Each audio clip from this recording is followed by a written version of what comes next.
So far I've been giving mostly historical proofs of the Swiss being responsible for wars and crimes against humanity, and actual facts and video footage concerning Switzerland's violence, organized terror and hatred towards immigrants and other races. But there exists also scientific proofs that the Swiss are an entirely different species, nowhere else to be found in Europe. And I told you so. They are no Europeans, and Switzerland is the base of Pharaoh. Me personally have never witnessed so much evil, so many organized lies of such utterly mean intensity as in Switzerland. And this is what makes people out, what they have in their heads. And let me tell you, what the Swiss have in their heads is so very different from the rest of humanity that I might call their inhibitions alien, in maybe more than one sense of the word. And the things we have in our minds are being confined by the skull, as in skull and bones, you might say. It's also the form and size of the skull that defines the size of the brain and its intellectual capacity, and even tendency for crimes can thus be predicted. And this is why Freemasons, who came out of the Templars who founded Switzerland, present the skull with square and compass for craniometry, because they know their skull and bones, I repeat, skull and bones, are different from ours. This science of the human skull is called craniometry or cephalometry, and it has been discovered by science, doctors and professors, that the Swiss have skulls nowhere else to be found in Europe, thus maybe leading to the entirely different Swiss universe, highly predestined for organized crime. So in this scientific research by Dr. Ripley from America, it shows a cephalic index of Europe and of the world, which I'm going to show you later. And I'll put the link in the description, as I always do, so you can verify and examine the scientific analysis of the craniometrical map of Europe yourselves. And you can see by this craniometry that the Swiss are neither Germans, French or Italians, because Europeans don't fit these cranial characteristics. This is another species, either talking German, French or Italian.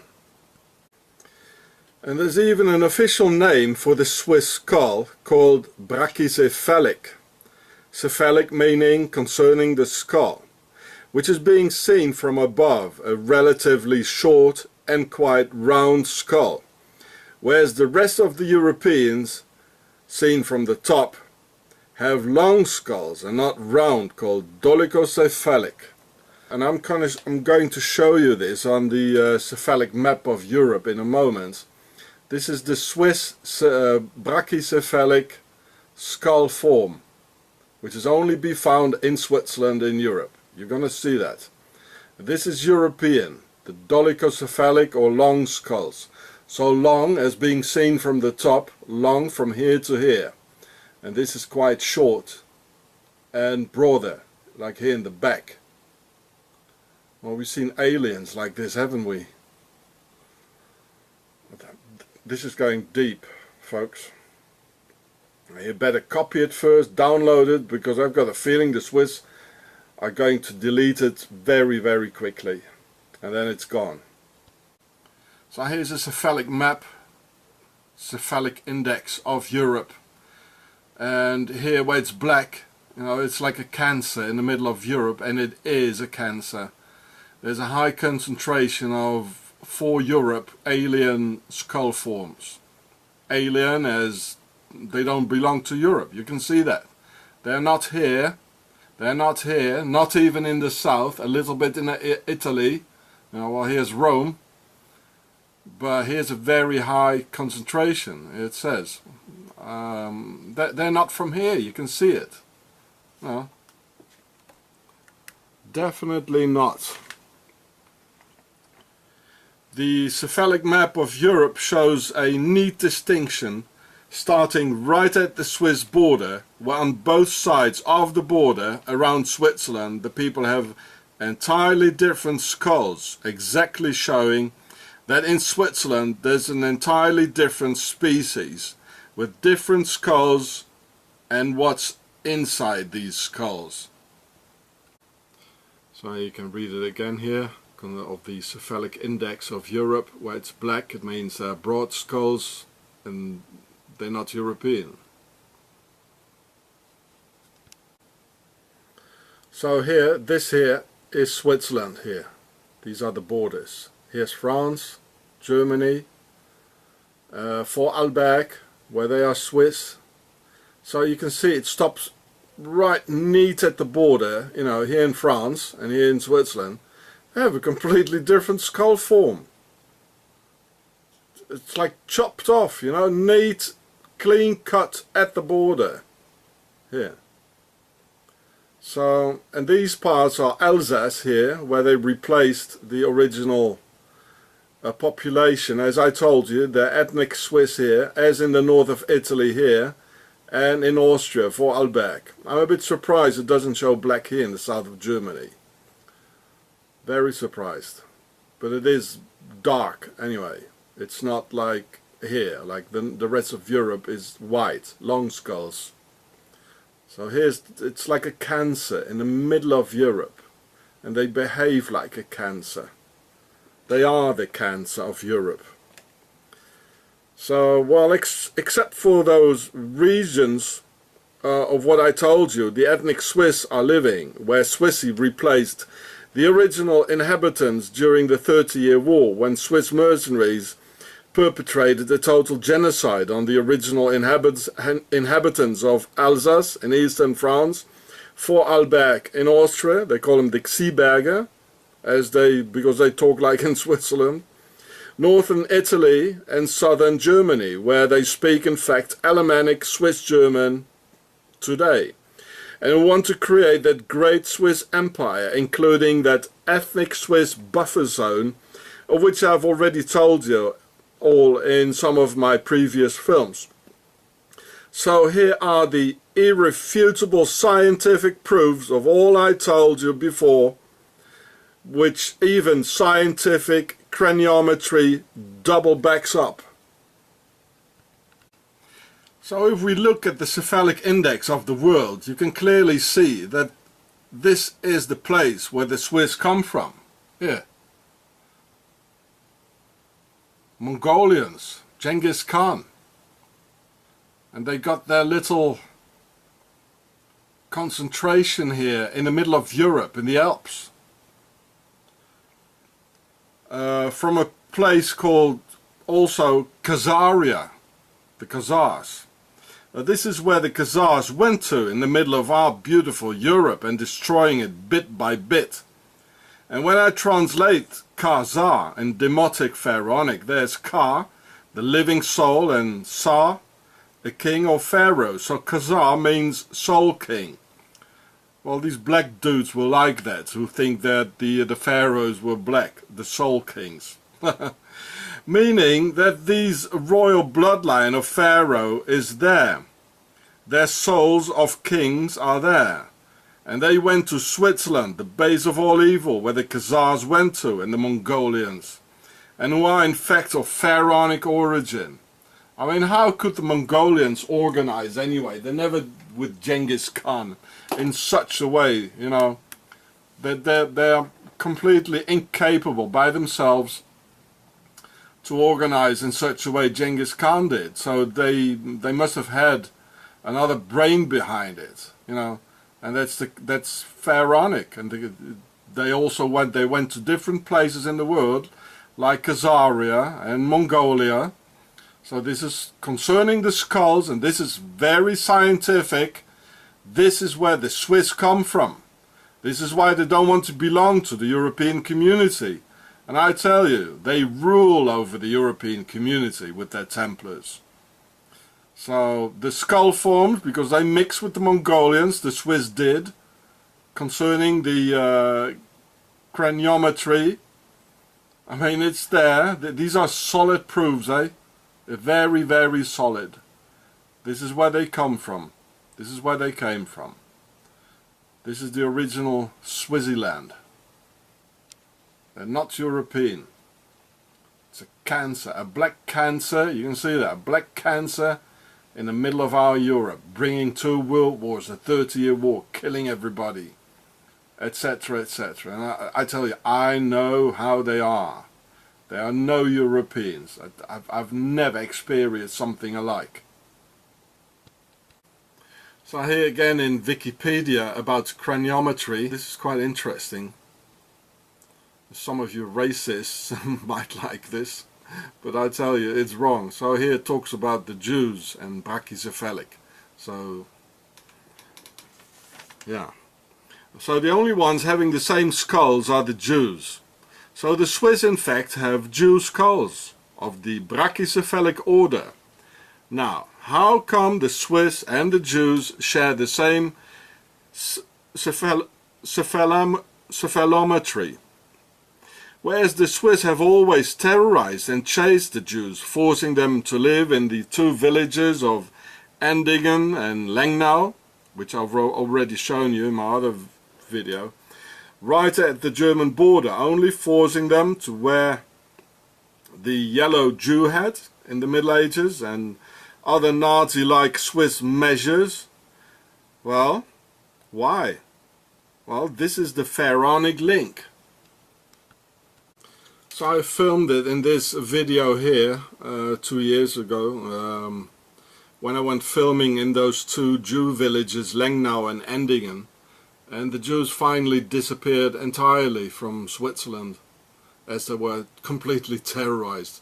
So in spite of the fact they have the same skull form, they don't have the same thing in their heads. And this is what the Swiss forced them to wear in the Middle Ages, this round yellow thing, like the yellow star, and a yellow Jew hat. So they finally got fed up with it and left. But why do they have the same skull form? Oh, I'm going to explain that to you now. The Jews were 410 years prisoner of Pharaoh, had their women raped by Pharaoh, and the Swiss had their women raped by the aristocracy through the prime noctis, or the Lord's first right, or also you might say the first night, thus massively spreading Pharaoh's genetics in Pharaoh's base, Switzerland, and they were raised by Pharaoh, as I've already told you so. So here's another particularity of the Swiss craniometry. It says alpine. This is the alpine skull form, which is brachycephalic. But if you look at the rear of the head, there's another difference. This is Nordic, you know, this is bump here, or Mediterranean, it's the same, or Atlantic. Here's nothing, it just goes straight over into the neck, you know.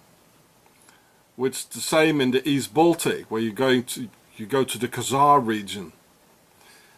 So it's only alpine in central Western Europe. It's only alpine having this, together with the brachycephalic skull form. You know, you remember the black cancer in the middle of Europe. So nowhere else this particular brachycephalic head form can be found in Europe, except Switzerland and the ethnic Swiss parts.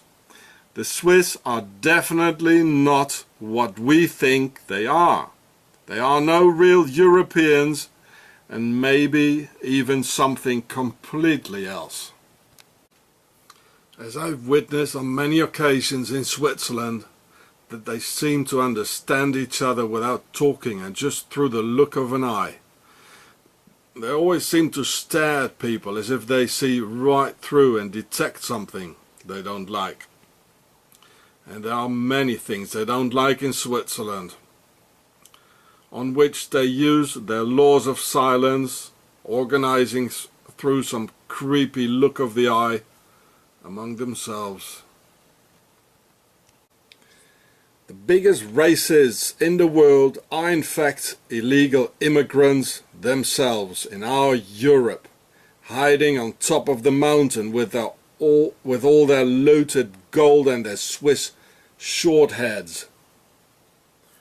Alan Dulles is the man behind the CIA and considered to be the one who founded the Central Intelligence Agency. And he not only lived in Bern, Switzerland for many years, but he's also of Swiss descent of the patrician Malay family of Geneva, the gene of Eve, Geneva.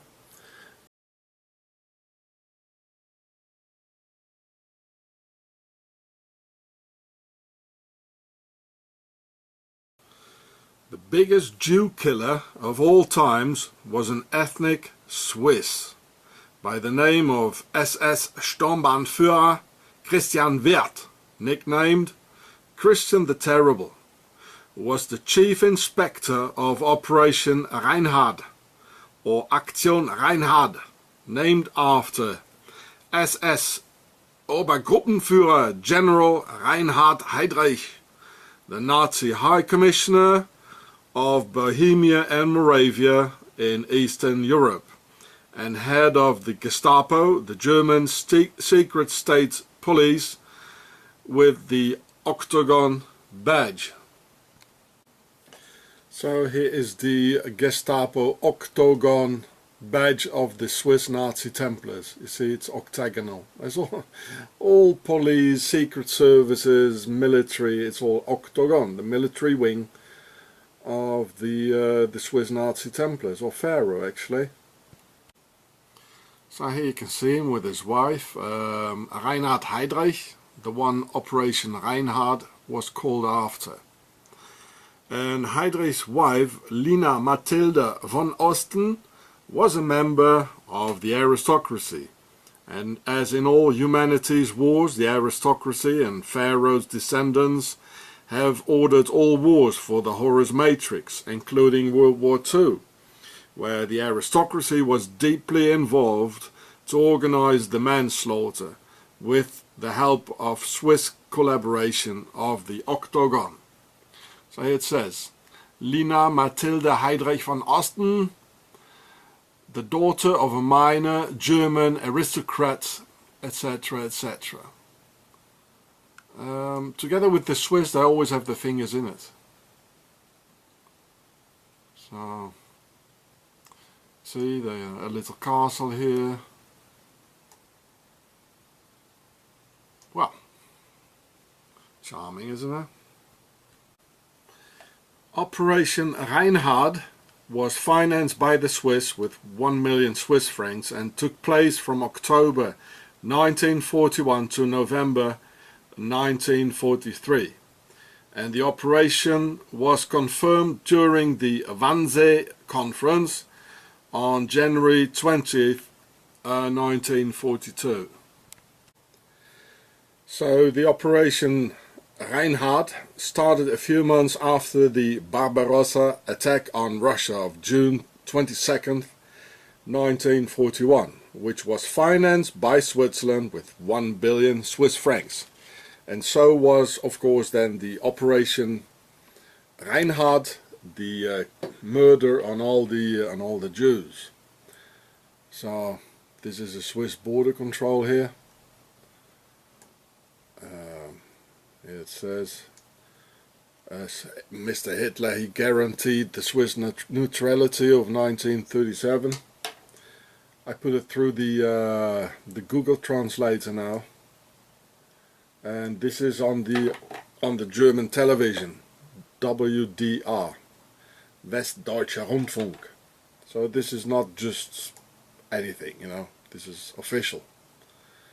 You can read it all yourself.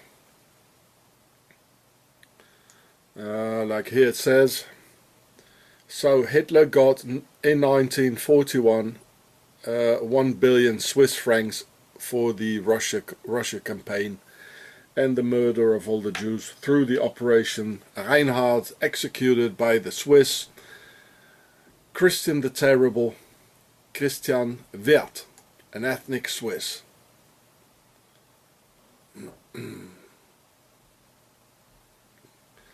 I'll put it in the descriptions for you. So this is quite recent, 2012.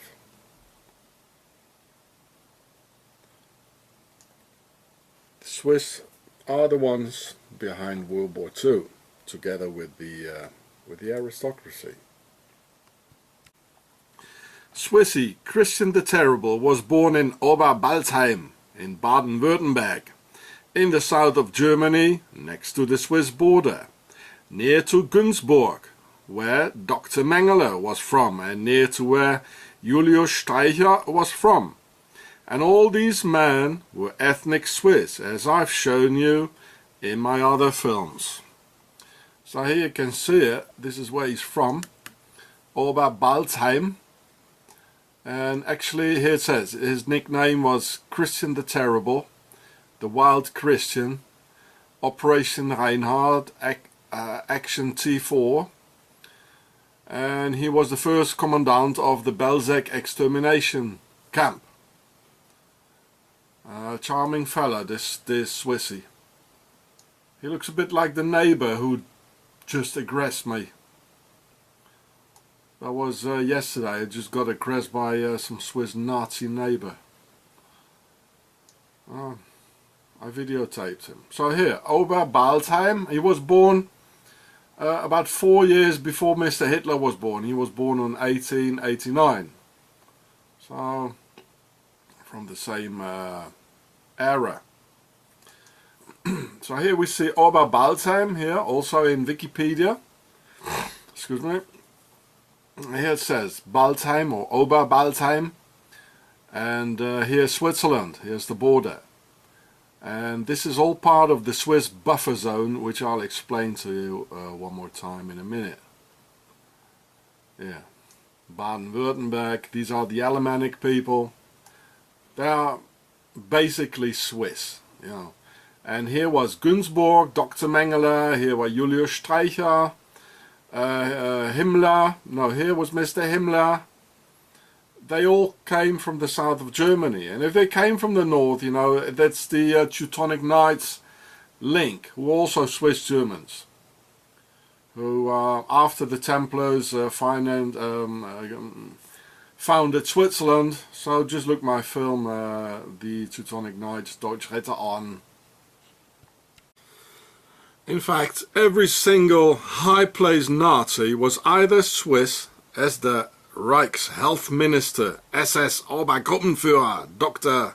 Leonardo Conti, and the boss of Operation T4, Tiergarten 4, SS Standartenführer Karl Jäger, the head of the murderers Einsatzgruppen, born in Schaffhausen, Dr. Ernst Rüden, Hitler's mastermind, born in St. Gallen, and the boss, and also Christian Wirth, his boss on the medical level, like Heinrich Himmler, the military boss of all the concentration camps as head of the SS, and also an ethnic Swiss. And also Hitler, a Swiss sleeper agent, was financed by the Swiss and the Swiss general Ulrich Wille, etc., etc. I documented quite a few of these guys in this video here, Auschwitz Made in Switzerland, on this channel GIUREH. It says the Swiss in the service of the SS, and they were all Swiss. The Second World War, the Nazis, the genocide, also the genocide of Europe. You know, Europe is like gone afterwards, you know. It was all a Swiss operation. They organized it, they financed it, they protected the Nazis after the war, etc. Just go and watch this video. You can see it on Google Maps. Here's Günzburg, Mengele, Julius Streicher is also from around here. I showed it in another video. Switzerland financed the Shoah. And here's Balzheim, the Christian the Terrible. In Switzerland, it's very, very near to Switzerland. which you can see here in the bigger picture. So here was yeah. So here's Zurich, here's Switzerland, here's Oberbaltheim, here's Günzburg, and this is all, they are ethnic Swiss all around here. They are practically Swiss, they are Swiss. All these bad, evil Nazis, the head of them, they were all Swiss, believe me. So all these high-ranked Nazi criminals, they were all Swiss, including Christian the Terrible, here the biggest Jew killer of all times, with the lives of around 2 million men, women and children on his account. And here it says Christian Wert was assigned to Hartheim, and I'll show you what Hartheim is. So here's Hartheim, again a castle, so it's again the aristocracy. In all these euthanasia centers, as they call it here, of the Action T4, Tiergarten 4, they did a lot of these things in ancient castles. And there was another one where Christian Wert also worked. And the head of it all was the Swiss health Reichsminister Dr. Leonardo Conti, called the Swiss Sadist. So the Swiss Sadist, together with Christian the Terrible, there was the infernal Swiss duo, and together with many, many other Swiss. So here Christian the Terrible in Wikipedia. So in here there are some SS men, witnesses, you know, giving their testimonies, and this one is Franz Suchomel. So here's his witness account, and he's saying in his testimony, SS Unterscharführer Franz Suchomel said about Wert, "From my activity in the camps of Treblinka and Sobibor, I remember that Wert in brutality, meanness and ruthlessness could not be surpassed." Oh, that's typical Swiss, eh? "We therefore called him Christian the Terrible, or Wild Christian, and the Ukrainian guardsmen called him Stuka, the German Nazi war bomber. The brutality of Wert was so great that I personally see it as a perversity. You know, even the Germans are shocked by this Swissy. I remember particularly that on each occasion Wert lashed Ukrainian guardsmen with the whip. If only someone had had the courage to kill Christian Wert, then Aktion Reinhard would have collapsed. Berlin would not have found another man with such energy for evil and nastiness." Thus the witness account of an SS corporal named Franz Suchomel, and filmed by a French team in the 70s, and he was from the he was an SS guard from the concentration death camp Sobibor and Treblinka, where Swissy Wert came all the time. He says that Wert had built the death camp, and Wert he was practically all over as the chief inspector of all the death camps, and he was the first concentration camp commandant of the Belzec extermination camp. So here we can see that even the German SS were shocked and appalled by Wert's cruelty, because only a Swiss and a Horus product of the Sisters of Isis can be so inhumane sadistic. It's completely schizophrenic that the children and the wives of those sadist SS camp commandants always say, "Oh, my daddy was so sweet with us." This means that the wife at home and sister of Isis had total control over the beast, because they have done something terrible with him as a child or baby, to make him so and split his personality. The famous child psychologist Alice Miller said that Switzerland is one of the most dangerous places for a child. And she's right about that. Alice Miller describes the laws of silence in Switzerland, of which I've been telling you. So there it is, of that same book I just showed you. And she's also talking about Switzerland because she lived in Switzerland. She wasn't Swiss, she was Polish, and she got very well known in the US. So here she's talking about Switzerland, yeah. And she's also talking about the camp commandant, Nazi war criminals, and but she didn't know that they were all Swiss, and she was so near. Yeah. So I hope to add that to the, yeah. And there's really the laws of silence in Switzerland here, you know, on crimes against children, you know, to split their personality so the Sisters of ISIS can use them. Yeah, it says all the atrocities going on here in Switzerland. And a Swiss, of course, would never write it, you know. And if there is a Swiss who would write it, you know, you go into prison. Because these laws of silence are not to be broken. Well, and later on she went to France. It says she's talking about Adolf Hitler as well, you know. And yeah, Switzerland. And yes, he's saying it again. Why did almost all the journals to whom these devastating reports were sent, journals whose main concern is with society, choose to respond with silence? Who is protecting whom and from what? She's asking these questions, right? Well, I've got the answer for you.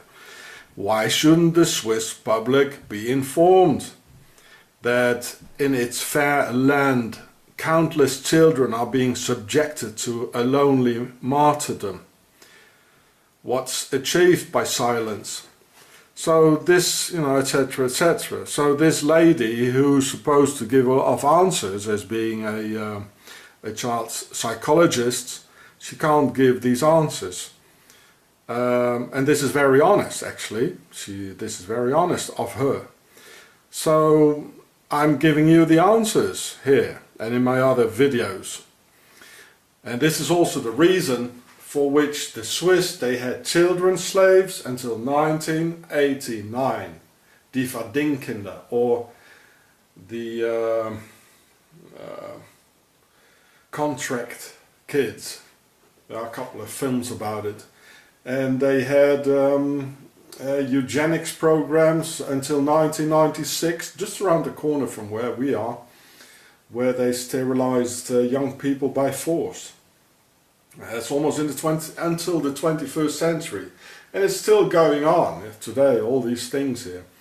Because the Swiss, you know, and these children slaves, the Verdingkinder, they were broken. They broke them, they raped them, they beat them to death, they starved them to death.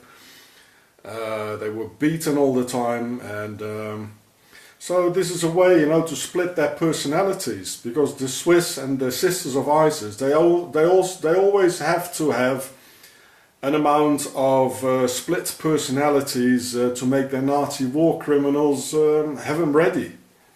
And they're still doing it, you know, today. And so this honest woman, Alice Miller, a very famous child psychologist living in Switzerland, she's asking all these questions here. And so I'm giving the answer now here. And she's also, you know, on the track of analyzing the young lives and when they were still children of all these schizophrenic camp commandants, whose children and wives say, well, my daddy was such a nice man, you know, that's completely schizophrenic. And this means in their youth, when they were a baby, the Sisters of ISIS, they split their personality. And this is what they do actually with the MK Ultra, or the Artichoke program. of brainwashing. Somebody is tortured, you know, and like tied upon on a bench. Of course it hurts a lot, so you want to escape, you want to run, but you can't run because you're tied up like Jesus on a cross. So you escape in your mind, you know, and a whole new a personality is being opened. And so this is how they split these personalities. And the old personality, the original personality, is completely put aside. It pops up, you know, like with these schizophrenic camp commandants, or my Swiss policeman, the Hans Rudolf Kühni, another schizophrenic psychopath, you know, and a product of the Sisters of Isis, of whom I'm not allowed to talk, you know. They say, well, you go to prison if you talk about this guy. So these are the walls of silence, the laws of silence of Switzerland, of which also Alice Miller is talking here about, and what you can all witness here in the absolute Swiss terror on me and my family. This is the center of evil, folks. It really is. So, dear, very much respected Alice Miller, you were absolutely on the right track, and I just answered some of your questions, and I do so here in my videos, and so maybe you got some followers who can see this, and we have to do something about this evil. We have to stop it. One of the instruments to split a child's mind is, of course, Ritalin. It is, which is very much abused in Switzerland, and well, I just told you the reason why. So they can be productive, obedient servants for the Sisters of Isis in the coming crimes against humanity. Believe me, it's all Swiss-led. Even Alice Miller had her doubts, you know, she was on the path, on the right track. I mean, how else can a witch kill a man who's naturally much stronger than she is? Well, either with poison to play the men, or to play the men out against each other, or have her own personal schizophrenic little Nazi monster to perform at her will. Just as that violent Swiss cop Hans Rudolf Kühni, who was so sweet at home, but on the job aggressing people like me and my family, lying things together, hitting people, and very similar to those Swiss Nazi camp commandants. And this is so typically Swiss, who can behave so innocent and neutral, only to behave like the worst possible predator at another time and place. They're absolutely schizophrenic and split personalities. So, our Swiss Christian Wert, Christian the Terrible, was also a policeman, and the very thing Swissy loves to do. Now taken over, the US police gunning down black people at sight, with currently 1 million Swiss Americans on all key positions in the USA. And in fact the entire European police force of all occupied territories collaborated with the Nazis. Apparently a police speciality. And they're all Swiss sleep agents, I tell you. This is Octagon. Watch this video. The entire International Blue Army Against Humanity is Swiss Nazi Templar Octagon, with a lot of split personalities and schizophrenic psychopaths, you know, killing people and terrorizing people, etc. And when the Nazis come, they all collaborate with them. A bunch of incredible cowards. The Swiss Wert's first mass murder job was in Grafeneck Castle of the always involved aristocracy again, and located in Gomading, very near to the Swiss border in ethnic Swiss territory, where he gassed people for the T4 operation, for his Swiss boss, the SS Reichsminister, nicknamed the Swiss sadist Dr. Leonardo Conti. The name of the castle, Graveneck, refers to the word Graf, a count, and Eck, meaning a canton in Latin, or place where the counts are to be found. Graveneck. So here you can see it's a castle here. Again, yeah. It was in Gomading, so they were the Dukes of, here it says, the Dukes of Württemberg, in Baden-Württemberg, you see.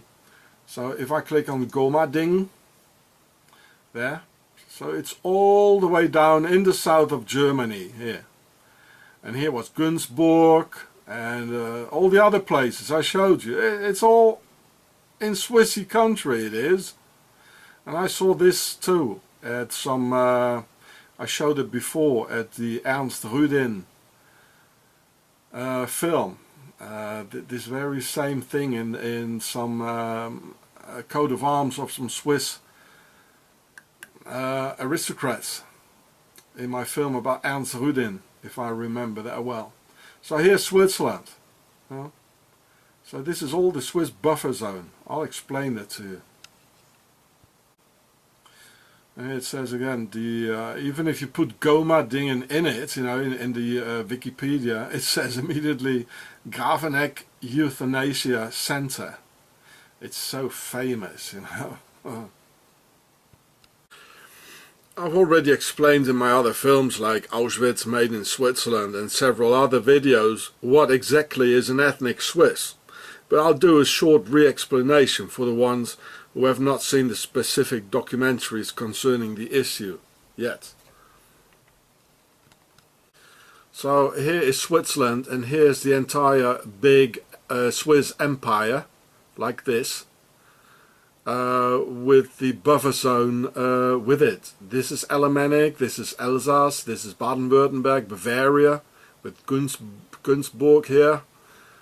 With a big chunk of Bavaria is Alemannic. Vorarlberg here is Alemannic, and here in Italy they are the richest parts of Europe.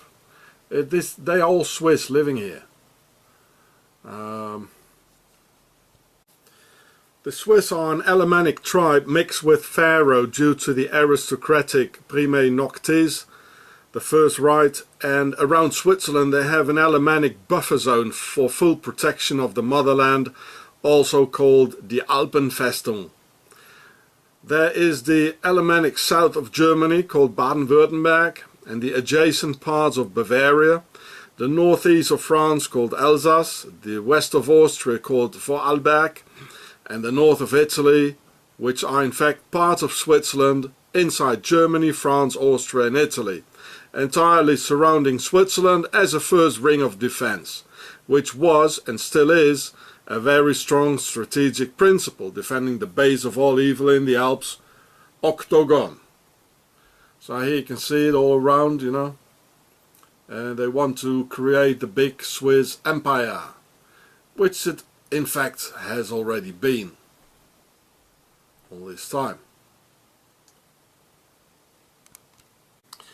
Therefore, the regions in the buffer zone are by far the richest provinces in Germany, France, Austria and Italy, at an almost Swiss level of accumulated wealth and a surplus of employment opportunities. How was the buffer zone constructed? Switzerland was founded by the Templars in 1291. See videos The Pharaoh Show and the Teutonic Knights, Deutschritterorden. And since that moment, the whole of Europe got ransacked by hundreds of thousands of the horrendous Swiss mercenaries, as the, at the time, huge Pope Swiss Guard, burning good European women at the stakes and creating Lebensraum, or living space, for the Swiss buffer zone. Just like the Einsatzgruppen did in the Second World War. Creating living space, a buffer, Lebensraum. So, you know, for those people who don't like the Jews and say, you know, well, I don't care what happened to them. I mean, the Swiss have done the same thing to the Europeans. So maybe in this respect you care. And they did the same thing to the Germans and in France, all over. So maybe now you care because they did it to us as well, you see. And they're going to do it again. Now they're going to do it against the Americans. And especially during the 30-year War from 1618 to 1648, hundreds of thousands of Swiss mercenaries crawled over Europe, just like the Einsatzgruppen of World War II, and literally emptying entire regions, like 95% of the Alsatian population murdered and replaced by Swissy, and about 2/3 of the entire German population, 20 million Germans and their children, eradicated for the Swiss buffer zone, creating a nest for the future Nazi war criminals by the Horus matrix of the Sisters of ISIS, who all came out of Switzerland or the Swiss buffer zone, like the Swiss Christian the Terrible, responsible for 2 million exterminated Jews and their children. Just as Swissy did before with the Europeans, exterminating them by the millions. So you can see the rest of the article of that German newspaper. This is what's going on now. This is very important to understand. Very, very important.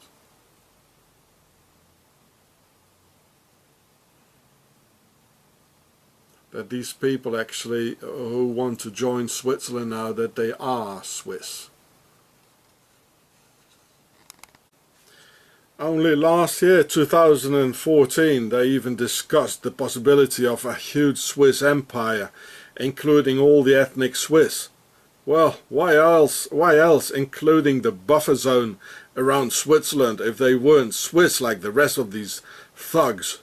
Believe me folks, it's not the Jews being the enemy within, it's only those of pharaonic aristocratic origin like Kissinger, Sarkozy, Larry Silverstein, who are in fact the false Jews described in the Bible.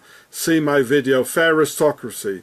And it's those Swiss Nazi Templars, their octagon military wing, now having taken over the USA through Operation Paperclip, gunning down black people in the streets, hoping for a black versus white escalation.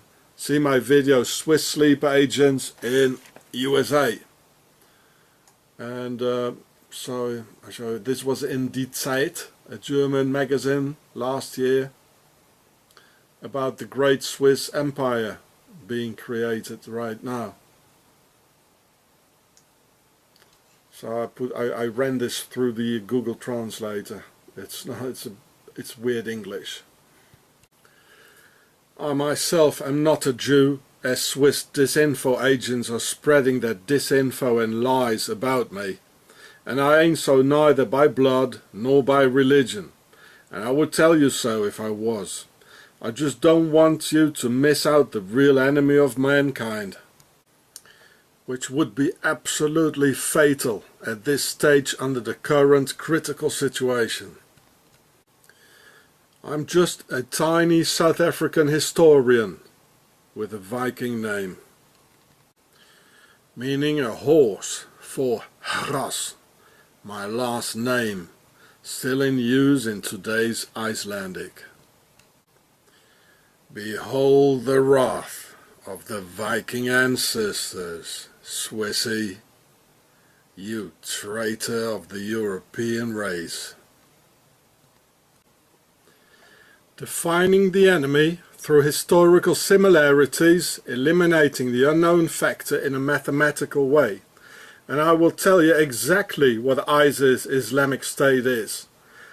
The whole world and every government is ruled by Pharaoh, who installed their base in the Alps, Switzerland, through the prime noctis, or gangbang rape by the aristocracy. Pharaoh's aristocracy, that is. Then all over Europe they had easy play because of the all over white race appearance of the Swiss and the European victims. But how do you install a white pharaonic Swiss over a black population in Africa without arousing suspicion and revolts? Well, at first the white pharaonic colonizers ruled over black Africa. Then they mixed with the black people, making little brown children, of whom the brown girls, who were raised in a white way, later on mixed with black men, again making much blacker babies, but totally white inside, being in fact the superior class of white Negroes, black outside, white inside, to rule over Africa, which Pharaoh had already done the same with the Europeans.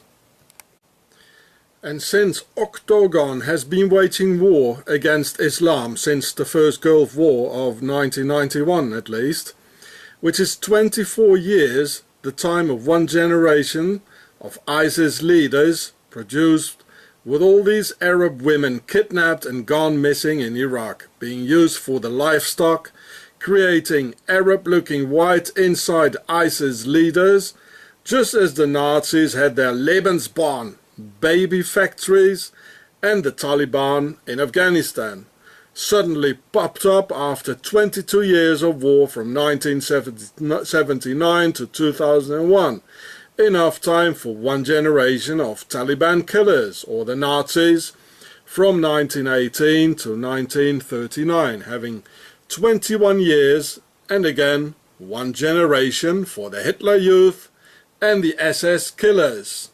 It's all the same every time.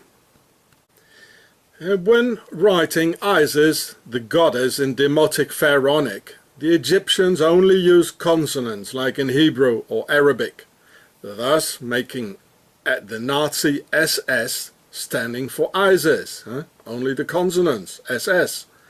An SS with Freemason skull and bones, thus Germans fighting for Pharaoh and their base in the Alps, with Nazi SS for ISIS and Islamic State for ISIS and the Horus Matrix. ISIS again and always ISIS, ISIS, like Suis Sœurs d'Isis, the sisters of ISIS of the Alps. ISIS now is the same, who try to attract young and honest Muslim men from Europe and elsewhere to take their orders and do the fighting, assassinations and terror attacks for them. And ISIS, the Taliban and the Nazis are one and the same thing, bred out of the same pharaonic Horus Matrix livestock technique, with their base Octagon, Switzerland, where all the money flows down the mountains like rivers of gold into the chosen directions.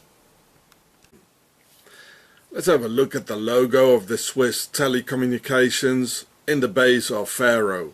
First of all, the company is a real conglomerate, immense powerful, with a surplus of wealth and finance, making them possible to speculate and invest worldwide, just as a Swiss bank. And they probably belong to the Swiss Templar banks, the Swiss Nazi Templar banks, to whom in fact all banks worldwide belong to, as they were the first banks at all.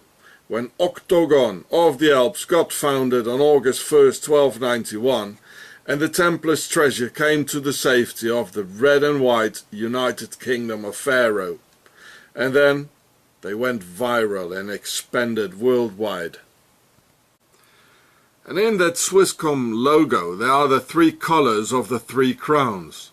The white royal house of Perhet of Upper Egypt in the middle, and the red house of Pertasser of Lower Egypt around, and showing the same waves as on the crowns themselves. So there's absolutely no doubt about that. Switzerland is Pharaoh's base anyway, you know.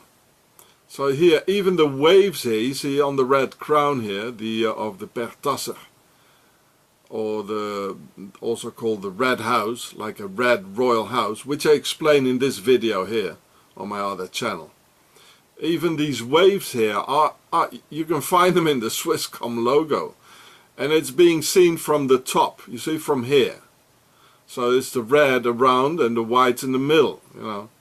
And then it also, and this is the White House, as the White House in the United States. This is where the White House is from, actually. It's all pharaonic, you know. And the White House, that's Akhenaton, you know. If you look at the Obama, well, he looks like Akhenaton. Well, that's in the south. That's Upper Egypt in the south of Egypt. And there were two kingdoms, and they had strife amongst each other, and they just got together and they made the United Kingdom. And out of that, the two colors of the Swiss flag. Well, I show it all in this video. And then in the Swisscom logo, there's the war crown. Oh, showing face down. All the elements are there, and I'll explain it to you. So here you can see it. The red and the white crown is seen from above, and the white crown in the middle. Even these waves are in it, which you can see on the red crown. And here's the blue crown, which is facing down, the war crown. So white and red are shown from the top of the crowns, and blue shows the blue war crown from the side facing down. Then why that blue war crown in an apparent peaceful affair of telecommunications? Well, I learned in military school that the two most important things in an army and in a war are logistics and even more the signalers. Called the Signal Corps in the US Army, or the Royal Corps of Signals in the British Army. Because without proper signalers or today's telecommunications, the chain of command can't pass down Pharaoh's order, like in that pharaonic red and white chessboard without the hand connecting the brain with the pieces. This is how in history small armies defeated huge armies 10 times as big, because it's better to have twice the signaler power and half the gun power than the other way around, and for logistics the same thing. Being also the very reason that the Germans lost the Battle of Stalingrad, because they merely replaced proper logistics with pillaging and stealing from the local population what could be found to eat, which is called in proper terms a parasite army. Well, no wonder, because the Swiss were in command with their 17th century 30-year war mercenary tradition and apparent experience, commanding Hitler, who never listened to his own generals because he got his orders from the Swiss generals. Only modern armies don't work that way anymore, eh, Swissy? Even with your Swiss blitzkrieg. Soldiers need chow, otherwise they stick their hands up when smelling the enemy's kitchen down the lines. This is in fact, in military terms concerning the setup of an army only, the biggest difference between the American army of World War II and the German Nazi army. The Americans brought food and logistics to their own soldiers, and even to their enemies when defeated. Whereas the Germans under Swiss Octagon command just robbed it where they could, leaving starvation to millions, even stealing the milk for the babies. Wasting all their logistics on Holocaust trains and bringing gold and art collections into the motherland in the Alps, instead of feeding their own soldiers. But this was all planned by the Swiss mastermind and their Templar Octagon idea of Middle-Age warfare based upon pillaging armies. And for proper logistics, you need an excellent signal corps. Therefore Pharaoh's blue war crown in the Swisscom logo. Here you can even see the the Templars' coat of arms a bit simplified. It is a coat of arms. You can all see it. There's neither strategy nor tactical retreat if you have no proper signal corps. I mean, what's a microscopic virus without that incredible fast intel of where to attack and destroy an entire organism billions of times bigger? And neither you want your own military company destroyed by your own friendly fire, which in army slang we call a blue on blue. Well, why blue when everybody is dressed up in green? Well, a blue on blue represents Pharaoh's blue war crown attacked by the same blue war crown. That's a blue on blue. But only few among the top brass heads yet know this. Only the blue-blooders, in fact. And there she was yesterday, June 23rd, 2015, in Germany, wearing the blue war crown, coming to discuss the Russia crisis with her own krauts, meaning war is imminent now, signaling the blue war crown to all Pharaoh's blue-blooders. And do I have to tell you again what the checkerboard red and white flowers mean of Pharaoh's United Kingdom? You really want to explain me that to you? And then the red carpet, meaning setting foot on the territory of the Red House of Per-Tasser of Lower Egypt by the royal bloodline of the White House Per-Het, symbolizing their welcome. When Roman armies under Pharaoh's command conquered northern Europe, installing Pharaoh's aristocracy all over, their code was to say being blue-blooded, meaning to be part of the invading armies of the blue war crown, subjecting Europe and the Europeans. And of course, an important part of their signaling during their crusade over Europe were all the secret symbols carved in stone at the front of their houses only. As I've shown you in my videos, the Pharaoh Show and Octagon, the Empire of Darkness. And most of that has now been replaced by telecommunications, and therefore the blue crown of war in the Swisscom logo represents the war on Europe and in fact on all peoples of this planet. Except the Swiss, of course. And here it says their main center is in Worplauven. That's just around the corner from where we are here in Bern. And you see, it shows, you know, they want us to show like radio waves, but it isn't. It's the Freemason Vesicapaiches forming the oval, like in the Oval Office, where the White House crown is of Upper Egypt.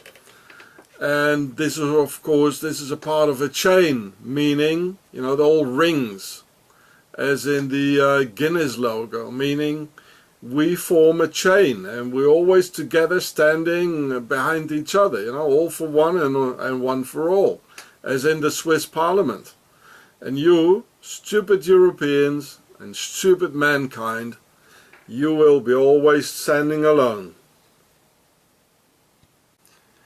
The entire Tunisia attack is more related to Swiss Nazis, Swiss FIFA, Swiss Islamofascism, Swiss banks, Swiss chemical factories, Zurich, Switzerland and football than it is to Islam and jihad, as it has come out now that the attacker was high on amphetamines from a product called phenethylline, also sold as Captagon, like Octagon, widely used in the Syrian war and apparently by ISIS, but highly forbidden by Al-Qaeda, as all drugs are forbidden in Islam. And here we can see again the link with Nazism, Octagon, and the Swiss mastermind behind Nazism, as all German soldiers were high on amphetamines during using pervitin, which they called Panzerschokolade or tank chocolate, which made them absolutely ruthless, merciless killers with their parasite army without proper logistics, bringing no food to the German soldiers. So they could hang on with pervitin amphetamines coming from the house of Pharaoh with the word per in pervitin in it, of the per a, per het or per tasser. And both the Nazis and ISIS were and are financed by the Swiss and their financial crime institutions. And again, instead of the jihadi Islam connection, we can see yet another link with football, as this Captagon product is being used by some professional soccer players. Or if you dig into it, at the end of the line it will probably appear that the producing factory being a daughter company of Swiss Novartis, the Swiss chemical giant, and probably biggest manufacturer in the world of psychopharmaca. So when Octagon dropped him off at the beach, the Tunisia beach killer I mean, they probably had him drink a soda with amphetamines in it without him knowing, saying the beach was full of British soldiers on a holiday from the war against Islam, which might have been partly true though. So here it says Captagon, it's like octagon, Captagon, it's the same. And every time, so here are those Captagon pills, or Captagon, if you would pronounce it in English. And here it says Captagon, the trademark for the synthetic stimulant phenethylline. You know, phenethylline, Captagon, pervitin, it's all the same. Just as the church killer a couple of weeks ago in America, he was on drugs as well apparently. Every time these guys who killed people randomly somewhere, every time they're on drugs. So through the amphetamines, pervitin, Captagon, phenethylline, in wars we can see there's definitely a link between ISIS, the Nazis and Islamofascism, through the same mastermind behind giving the soldiers the very same drug, which turns them into ruthless assassins, as the enemy within has made good experiences with the drug in World War II. The same techniques, the same modus operandi, by the same mastermind behind the screens. And here it says again, there's the relation between phenethylline, it says, or Captagon, phenethylline. It was used by football players. Here it says football players. So again, you know, the racial profiling on Tunisia's soccer player, the national hero of Tunisia. The attacker was a football fan. This drug was used by soccer players. So again, there's a relation with football all the time. And this drug is forbidden by Al-Qaeda. So there's no relation with jihadists really.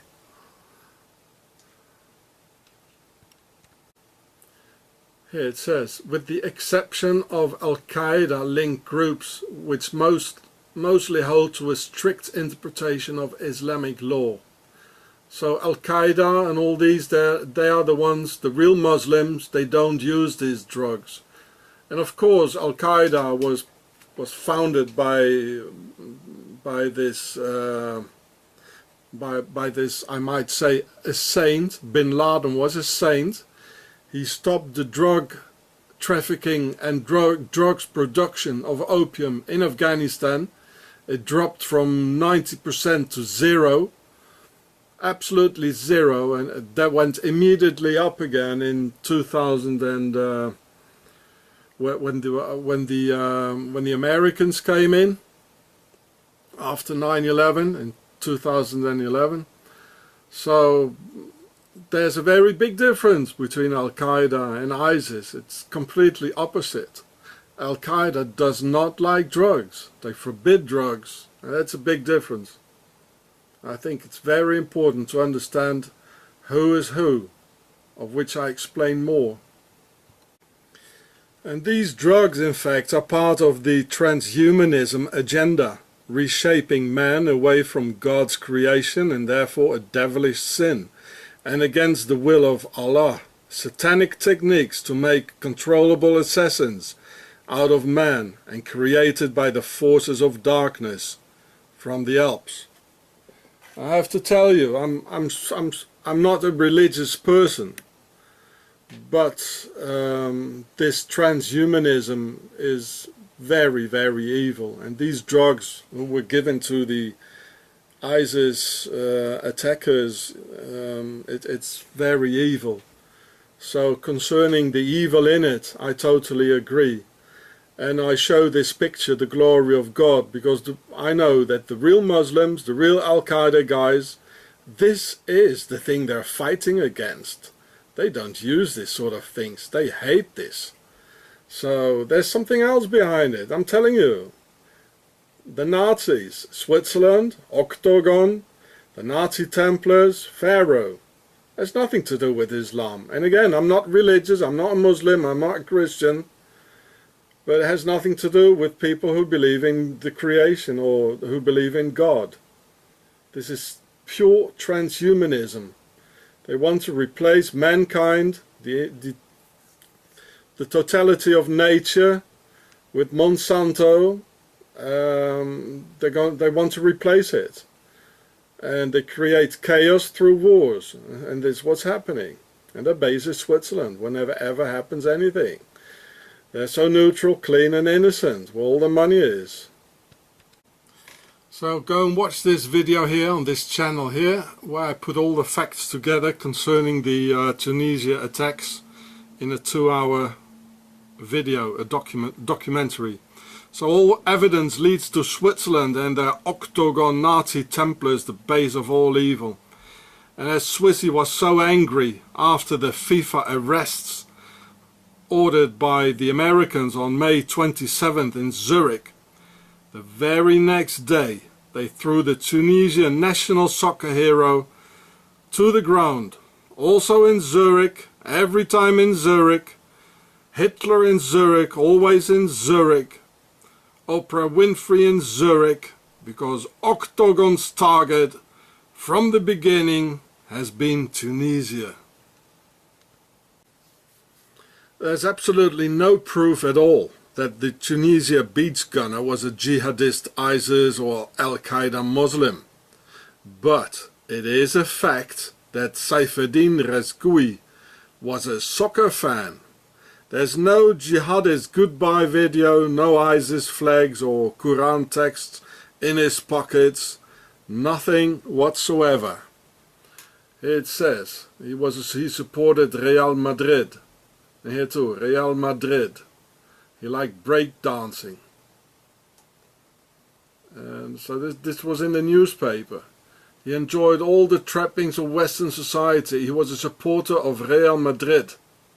So this guy, he got really very, very upset when the Swiss Nazi police racial profiled and humiliated the Tunisian national soccer hero. Here's some pictures of him from the newspaper. And here it says Sus. Well, that sounds like Swiss. You know, the French word for Switzerland, what the Templars for Sœur d'Isis, how they pronounce Switzerland in the beginning. And well, this is not bad. He wrote, the heroes are all in their graves, the real men in prisons and the traitors in the palace. I agree with that. That's quite good, eh? And I'll come back to this later. This is completely Photoshop. Here it says he was a break dancer and loved football. He loved football, it says in the newspaper.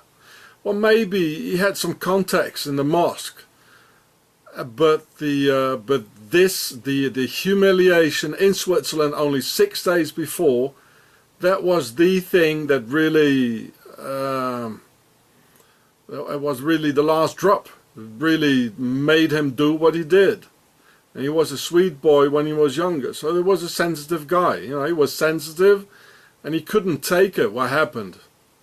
You know, how an Arab was again humiliated, again and again and again. So this was really the Swiss racial profiling of their Tunisian hero, national hero, Yassine Chekahoui, that really tipped him over into what happened. But of course Switzerland is clean, you know, they never done something wrong, you know, etc, etc. There's no newspaper will ever write something bad about Switzerland.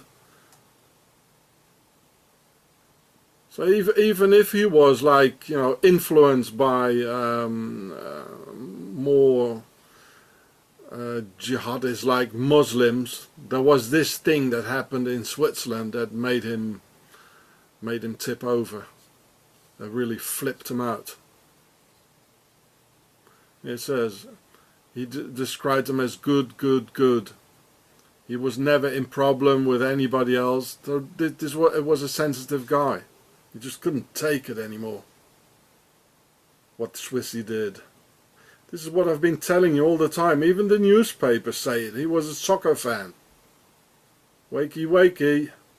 And the Swiss knew exactly what they were doing. They knew the consequences. The Swiss banks and Octagon, they want war. Like the other Second World War and the First World War, they just want people to fight each other. And then blame it on the Muslims. And I say, no, no, no, no. This is not okay. It's not the truth. Let's forget about the war on Islam propaganda and look at the facts only. It is for fact that he was a soccer fan, and it is no fact at all that he was an ISIS jihadi. On the contrary, here it says again, he was a Real Madrid, that's the Spanish soccer team, the best one in Spain, a loving break dancer who became brainwashed by extremism, or you might add and triggered by Switzerland, by the Swiss Octagon Nazis. And if I scroll it down here, look, there's some more. Even the newspapers say it, you know. Here's again. He was a football-loving young man, and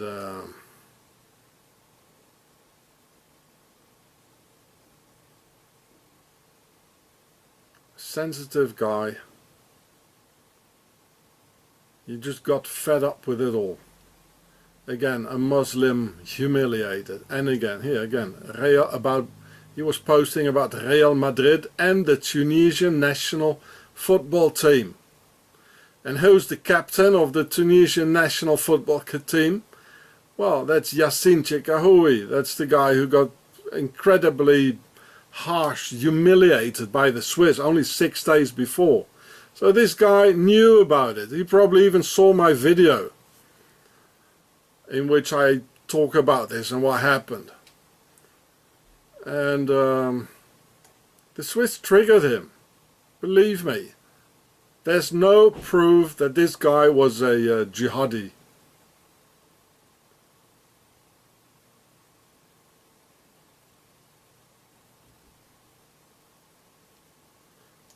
Yes, again, he was a break dancer and loved football.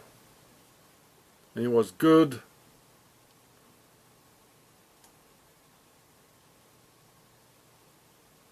Oh, there he is. It's the end of his football dreams.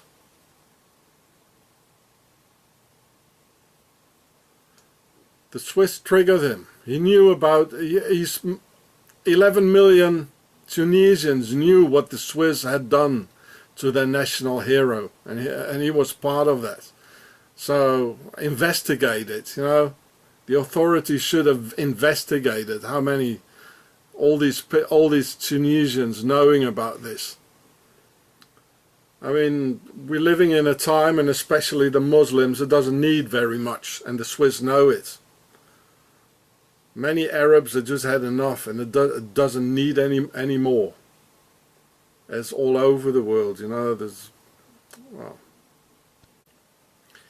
And in the minutes after the shooting, the media instantly present us a picture of the young man with assault rifles, which is either a Photoshop with replica guns or a young kid posing with 2 replica AKs. How do I know this? Well, first of all, the light intensity on the guns is not the same lumen as on the kid, and he looks like he's had a couple of beers on a party and do what kids do all over the world and post a selfie, and for an Arab kid, more likely identifying himself with a Kalashnikov rifle. How do I know they're replica pellet airsoft guns? Well, first of all, at first sight, not even an expert can tell the difference from a real weapon. And in most countries, any 10-year-old can buy them legally in a shop. The AK on the left looks like an AK-47, and the one on the right looks like a AK-74, the newer version with the lighter bullets. Like someone collecting different models. Neither one of the guns has a single scratch nor worn out marks, and not even the mags that are first to wear out. And the mags definitely look plastic, new and replica.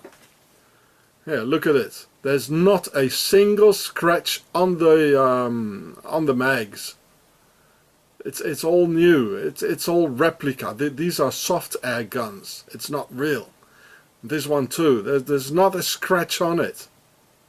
You see, and the guy has more light than the light on the guns. You know, it would be more shining here where the light is coming on the gun here. So this part, you know, it's not true. And this is the AK-47, the 7.62 bullets, and this is the new lighter, almost like 223 Remington, but not entirely the same. This has a huge stopping power, the AK-47. This has no stopping power. And I know how worn out jihadi guns look like, as I spent 1 year in Afghanistan in 1985. And I'm neither a Muslim nor a Russian. These guys know throw their guns on the ground, lying in the dust and sand when praying, don't clean their guns, and on many occasions don't even carry them, but drag them behind. From what I saw, they were just so busy praying and drinking tea the whole day, they didn't even have the time to clean their guns. A prayer session was always prepared with grouping together and drinking tea. The same thing after the prayer, as an entire social event knitted around it 5 times a day, and incredibly time consuming. I mean, I don't mind basically, anyone is free to do whatever he likes within the reasonable limits. But it's very hard to fight the Russian army with these guys. Oh, thank God the Russians were doing the same thing, praying to their vodka bottles. So you can imagine what a jihadi gun looks like. And with Tunisia's strict gun laws, you will not be able to purchase a new Kalashnikov. Only some old Gaddafi army used ones from over the nearest border with Libya. So the guns picture is a total hoax for the anti-Islam agenda and wars against other peoples. So here you can see a picture of some guns who were confiscated this year in Paris from a guy who apparently wanted to blow up a church. Look at how rusty the magazines are, and this is not even in the desert, you know, or in Paris. Look at it, how rusty it is, and here how it's worn out. Here rusty, here's rusty, the gun is rusty. These things rust, you know, if you don't oil them. Here it's all metal shining through, you know. The other guns, they look new. It's plastic, you know. It doesn't shine. With all the light the guy is having on his face, and the guns don't shine like here. Look, here it shines. You see? These are metal mags, a real Kalashnikov mags. And they're rusty. You can imagine the state of a mag in Tunisia or in Afghanistan, or coming out of Libya's army, and all the things this gun must have seen, the rough life. So the picture is an entire complete hoax. I tell you, they're plastic guns. These are real guns. It's rusty and it's shiny and it's worn out. The other ones, it's a hoax. I tell you, the Swiss Nazi Templar Octagon also has Muslim Arab members. An alliance from the days of the Crusades, but also through the Swiss great eminences François Genoux and Ahmet Huber al-Swisri. Here you can see them. And the Al-Taqwa Bank. And when the IRS in 2008 started to put pressure on the Swiss banks, Swissy applied for a banking license in Wahhabi Qatar, who said, well, okay, but we want to have the World Soccer Championships 2022 in return, to create a lot of black money selling alcohol to British hooligans in an alcohol-restricted Muslim country, like the mafia making a fortune during the Prohibition, bootlegging in the 20s, thus gaining more funds for Octagon, financing ISIS, who think they're fighting for Islam, like the equally Swiss-funded Nazis making the Germans think to fight for Germania. So here you can see them. I already made a video about them. And this guy, I met him once. He threatened me. He came, he forced himself into our house because of a newspaper article I wrote. And very dangerous man. He was together with, the first time with 4 other men, the second time with 5 other men, and the 6th guy was an Arab. And this, I've been telling this since 2001. And I recently found out that it was him, Well, they're both dead, and you're personal friends of Adolf Hitler.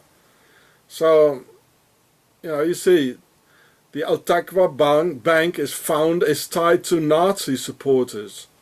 So the Nazi Templars of Octagon, they are in it.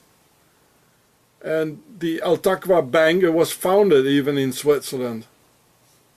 It says in the article. So here's part of the article. Here it says, the Al-Taqwa Bank is founded in Switzerland. They are the ones behind it. And that's why they triggered the beach shooter, and through the racial profiling of their national hero, Yasin Chekahoui, who is of course innocent in all of this. He has nothing to do with it. But it's the Swiss, I tell you, they're always behind it. The Swiss are always in it. They always are, and making lots of money out of it. Believe me. I already explained to you in some of my other videos how Swiss Nazis are involved in the Islamofascism at the highest levels. And you just saw it again. The article I just showed you, where really Nazis behind the screens are behind it, triggering and financing it all, just as the Swiss Nazi police here. And this came out like 6 days before the attacks. So you can imagine how this young guy and 11 million Tunisians felt when they saw their hero, national hero, like lying on the ground like here. And well, the Swiss knew exactly what the consequences would be.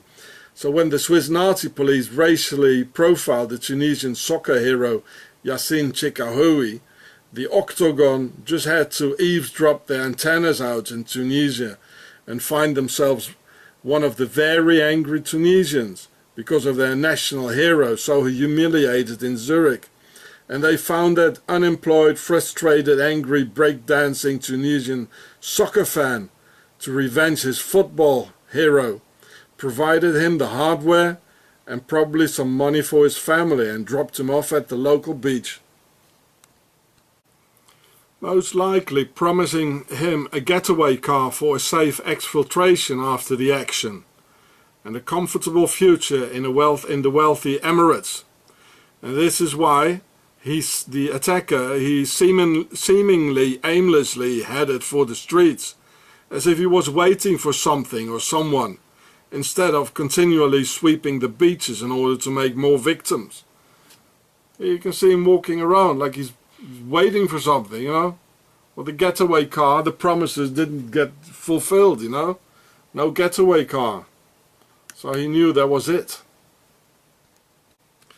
So May 27th, 2015, the US led arrests concerning the FIFA corruption, soccer corruption in Zurich, Switzerland, took place. Right the next day, Tunisia's soccer player Yassine Chekahoui got racially profiled by the Swiss Nazi police. Anyone thinks it's a coincidence? Well, let me tell you, there are no coincidences in Switzerland, and all this is related to 40 dead on an Arab beach and Swiss Nazi banking FIFA jihadi corruption in the base of all evil, Octagon, in the Alps. And now they can blame Islam and the Arabs for it, demolish their tourist industry to create more jobless, desperate potential fighters for the political agenda, with Swiss banks getting filthy rich and Octagon consolidating their total control, worldwide blue army to control humanity.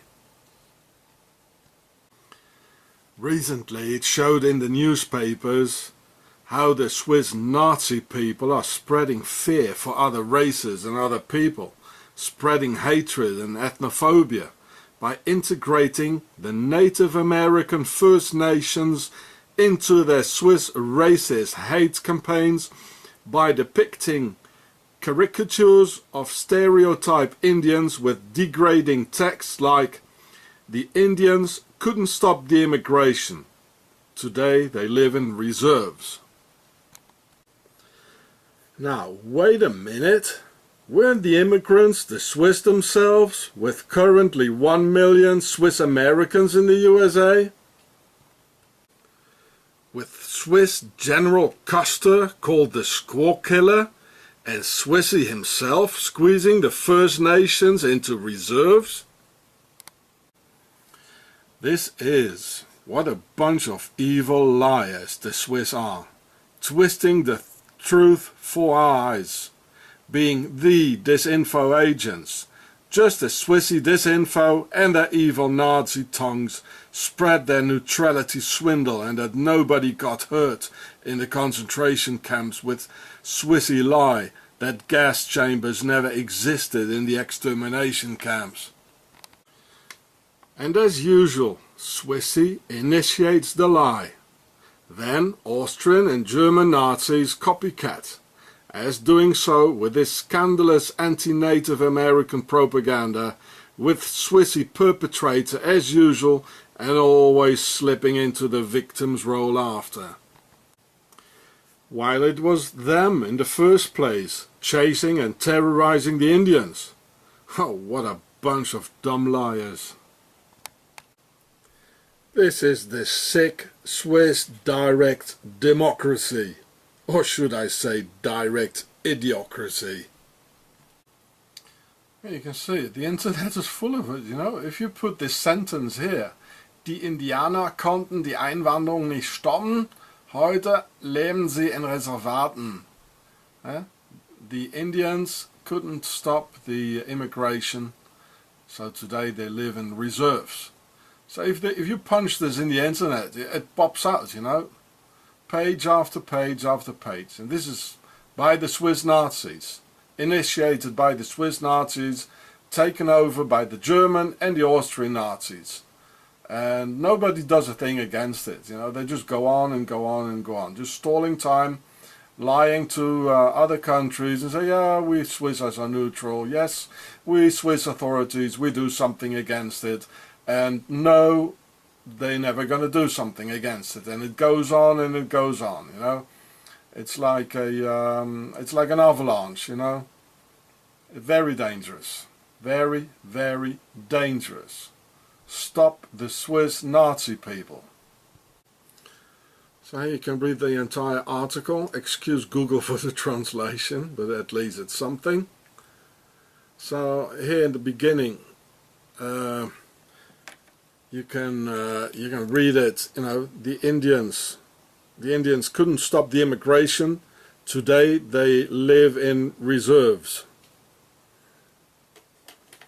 And the immigration, that was the Swiss and the Germans and the Austrians, who are now using it, you know. This is Nazi idiocracy.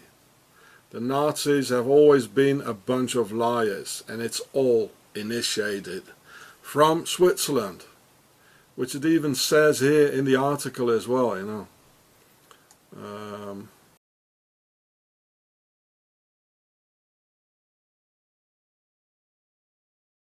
The Swiss started, and now they're doing it everywhere, in Tessin, in Lugano.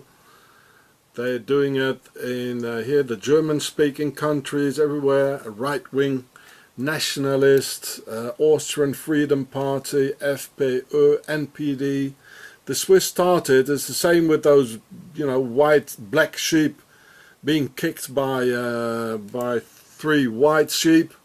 And it's been taken over all over, into Russia, everywhere. And nobody's doing a thing, you know. Here it says as well, you know. And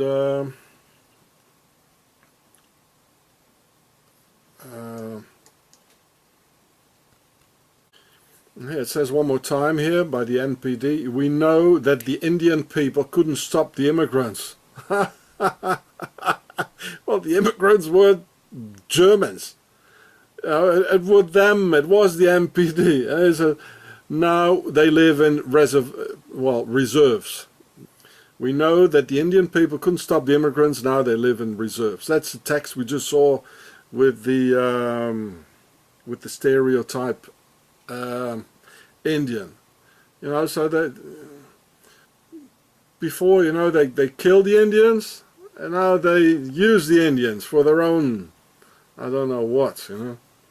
This is very dangerous. It always comes from Switzerland. Every time. They started, they finance Hitler, and the others follow up and copycat the Nazi stuff. And then we have to pay for it, eh? Yeah, I put this in the Google Translator. Yeah, it's fabulous. Even the Swiss patriots, fascists and Nazis, I can run through the Google Translator. You see the Swiss cross here, it says patriot with a pyramid, you know. Here's Swiss cross, well, all their coats of arms, you know, of the Swiss mercenaries. It says the Indians couldn't stop the immigrants, they now live in reserves. It's all over. Now yeah, there they come again, all the Indians. Yeah, patriots, Swiss patriots. You can buy a pin, you know, stick it on your breast. The Swiss flowers, as the Nazis used. Oh, isn't it charming? It's all over. The Nazis are using the Indians. You know, the Indians are all wasted. You know, they're like gone. And now the whiteys, they call themselves. Look at it. They replaced the Indians, so now they call them the White Indians. The Swiss are the White Indians. Well, what do you know? They feel themselves as White Indians. Well, I told you about the, you know, how they do it with the white nigger. Excuse my expression. You know, they as they did with the Korean dictator. You know, he's a Swiss inside eating cheese, and outside he's Korean. You know. He's a white Korean, and they do the same with Africans and No, well, now I just saw it. They do it with Indians too, white Indians. The Chinese call them bananas, you know, white inside and yellow outside. Oh man, it's disgusting, really. I mean, take care, folks. It's nobody's doing something. Be aware, my Indian brothers, my Native American brothers. The Swissy even has a website called White Indians. They've replaced you. They are amongst you, like everywhere else. It says CH. This is in Switzerland. CH means Confederatia Helvetia. It's Swiss. There's even an address. I didn't show it now, but there's everything. An address, a telephone number. Be aware, my Native American brothers. Homitakuyase.